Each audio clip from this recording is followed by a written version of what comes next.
Research has highlighted that limited access to antibiotics is fueling the spread of superbugs, drug-resistant bacteria.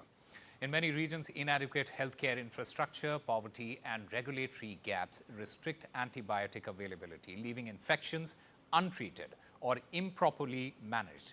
This drives resistance as bacteria evolve unchecked. The WHO estimates 1.27 million deaths annually from antimicrobial resistance, with low and middle income countries hit the hardest. Solutions include improving access to effective antibiotics, enhancing diagnostics, and promoting responsible use to curb misuse.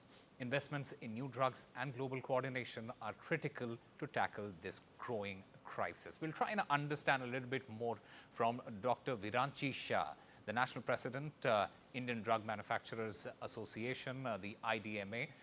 Mr. Shah, thank you very much for speaking with NDTV. What I want to understand from you is what key healthcare improvements are needed in especially low and middle income countries in order to boost antibiotic access and curb superbugs. Gaurav, thank you so much for having me on the show. Indeed, antimicrobial resistance and dealing with antibiotics is a very important issue for the low and middle income countries, because infection constitutes a major health requirement for all these countries.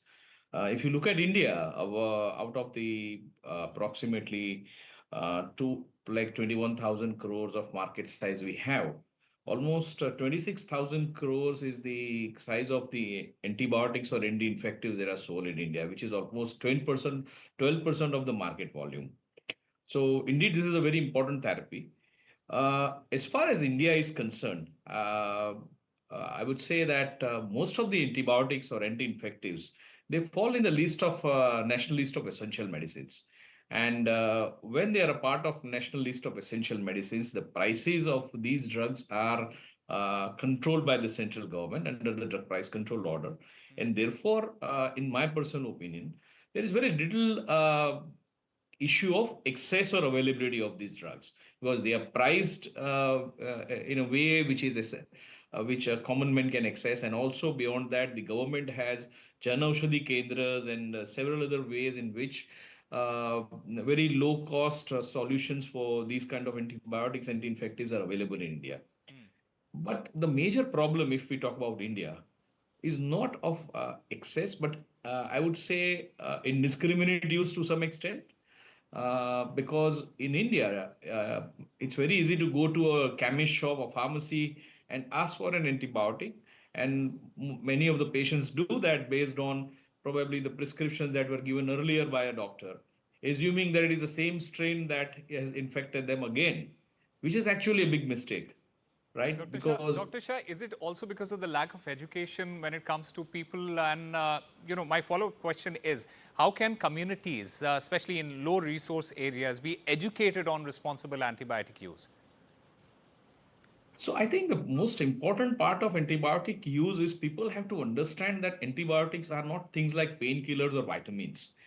And every infection may have a different strain. And therefore, it is always important for a patient with any suspected infection to reach out to a medical professional, understand what best antibiotic would be applicable to that particular condition, and on that prescription be allowed to use those antibiotics. Because what we have seen is that people tend to, based on their past experience, buy some antibiotic and do a self-medication. Over and above that, we treat it as a painkiller. Like if you take that antibiotic for 2 days and you feel good and you stop using it. Absolutely. And that which is actually is a major cause for the resistance. That is something that is very, very dangerous also. And you very rightly put it also there. Another point is, how can the WHO, say for example, drive collaboration between nations, etc. And that is something that we still need to answer. But thank you very much, Dr. Shah, for being a part of this conversation.